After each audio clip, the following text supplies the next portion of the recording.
My paper centers around justice for the victims of the one-child policy in China. I was interested in China as an example of one of those untouchable countries that, because of its political power, development, and size, it would seem out of the reach of supranational organization in terms of prosecution. Because the one child policy was one of the longest continual events of mass violence by a government against its population. And in this paper, I'm trying to both identify all the parties in need of reparations and their unique struggles, as well as what is possible for transitional justice given the previously mentioned factors. So my research explores the judicial measures up to date enacted in China to remediate the effects of the policy, as well as what the Chinese people could expect to see in the future based on their collective identity and feelings of the policy. And part of answering my thesis question is posing hypotheticals because the fact is we don't have full precedents for a situation like the one-child policy. I look at what other countries have done to punish the types of violence enacted under the policy, as well as what others have done to alter their national narrative in similar stages of development as China is right now. So regarding my thesis, my thesis and conclusion are the most subject to change before my final draft, as I'm trying to provide broad solutions to an unusual event.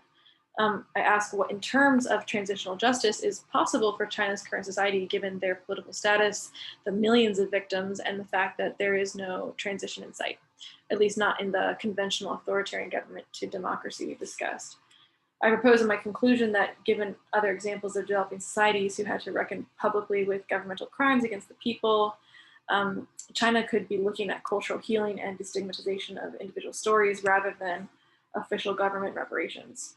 There's a great deal of shame that is being carried by multiple generations right now in China, but activism by a younger generation, our generation, seeking to undo some of the suffering in their families, I think this could provide a way for the Chinese government to safely make public apologies and to extend compensation while maintaining its image. And South Korea has done something like this, and I explore that in the paper.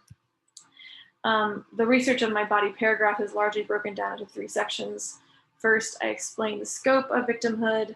I show that the effects of the policy were not just mandating forced abortions or sterilizations or anything like that.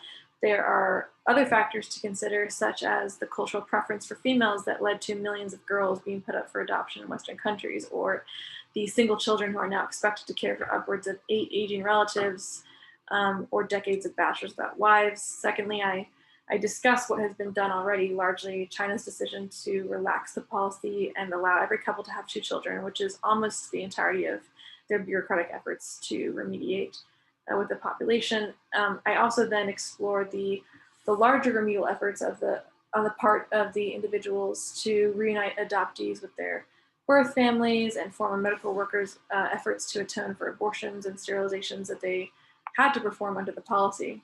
And lastly, I also found some precedent in the cases we've discussed in class for international intervention.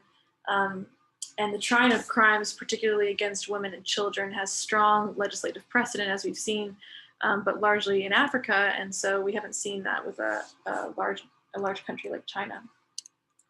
Some research issues that I've been running into that I would like advice on are 2 of my biggest issues stem from the breadth of my research. It's very hard to make this paper into something that gives a comprehensive look at policy effects as well as the solutions available to the Chinese public.